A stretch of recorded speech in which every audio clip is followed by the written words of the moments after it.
राधे कृष्णा। कृष्ण भक्तों को मेरा प्रणाम।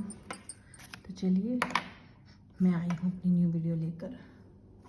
और मैंने पहले पढ़ा था श्लोक 1 और अब हम पढ़ने जा रही हूँ श्लोक 2। तो देखिए ये है हमारा श्लोक 2 यहाँ पे। तो हम ये नहीं पढ़ेंगे, हम इसका अर्थ ही पढ़ेंगे, ये वाला। तो देखिए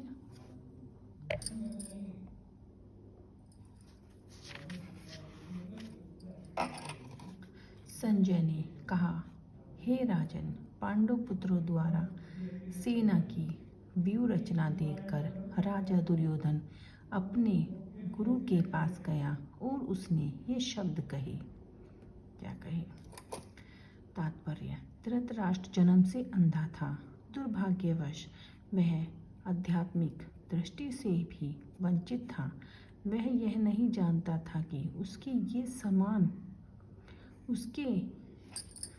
उसके पुत्र भी धर्म के मामले में अंधे हैं, और उसे विश्वास था कि वे पांडवों के साथ कभी भी समझौता नहीं कर पाएंगे, क्योंकि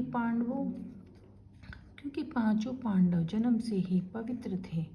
फिर भी उसे तीर्थ स्थान के प्रभाव के विषय में संदेह था। इसलिए संजय युद्धभूमि की स्थिति के विषय में उसके प्रश्न के मंतव्य को समझ गया। अतः वे निराश राजा को प्रोत्साहित करना चाह रहा था।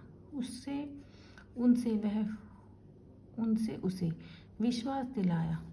उसे विश्वास दिलाया कि पुत्र पवित्र स्थान के प्रभाव में आकर किसी प्रकार का समझौता नहीं करने जा रहे हैं।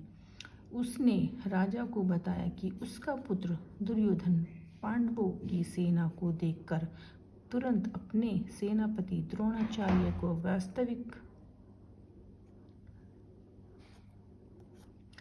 वास्तविक स्थिति में अवगत कराने गया। यद्यपि दुर्योधन को राजा कहकर संबोधित किया गया है, तो भी स्थिति को गंभीरता के कारण उसे सेनापति के पास जाना पड़ा। अतएव दुर्योधन राजनीतिज्ञ बनने के लिए सर्वथा उपयुक्त था। किंतु जब उसने पांडवों की व्यूह रचना देखी तो उसका यह कूटनीतिक व्यवहार उसके भय को छिपा ना पाया। राधे कृष्णा।